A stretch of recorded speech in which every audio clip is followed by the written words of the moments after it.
తెలంగాణకి రాష్ట్రానికి ఒక చెప్పాలంటే ఆ రాష్ట్రాన్ని తెచ్చినటువంటి వ్యక్తి ఆయన, అంత విలువైన వ్యక్తి.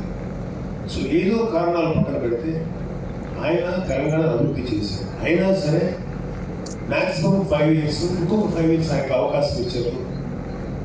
నెక్స్ట్ టర్మ్ తోటి ఆయన ప్రభుత్వాన్ని ఓడించి కాంగ్రెస్ని ఎక్కించారు. అంటే అంటే ఇంత చేసిన కేసీఆర్ గారిని ఓడించారు అంటే ఇంత దుర్మార్గం చేసిన వైసీపీ ప్రభుత్వాన్ని ఎందుకు ఓడించారని నా నమ్మకం ఖచ్చితంగా ఓడిస్తారు. అందులో ఒక విషయంలో కాన్ఫిడెంట్గా ఉన్నాడు. అదేంటంటే ఆ రోజు 2019లో జనసేన టీడీపీ విడిగా పోటీ చేయడం వల్ల చాలా సీట్లు కోల్పోయారు.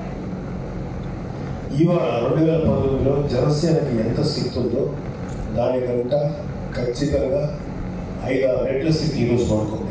7 to 8 times more powerful than 2019. నాకు ఒకటే కారణం,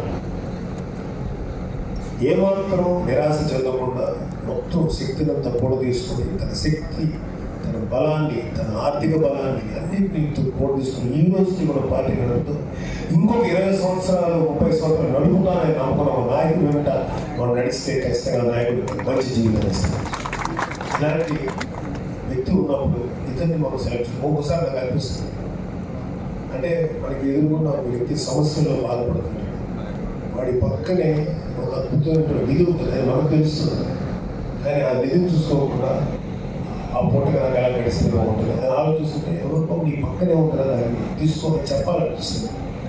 చాలామంది ప్రజలు చూసుకోవడం ఎలా అనిపిస్తుంది.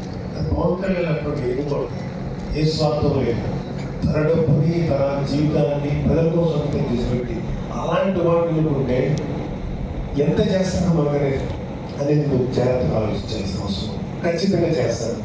అది ఎలయన్స్ ప్రభుత్వమైనా పవన్ కళ్యాణ్ వ్యక్తులు కాబట్టి మీరు ధైర్యంగా ఎలయన్స్ ప్రభుత్వానికి సపోర్ట్ ఇవ్వండి ప్లీజ్.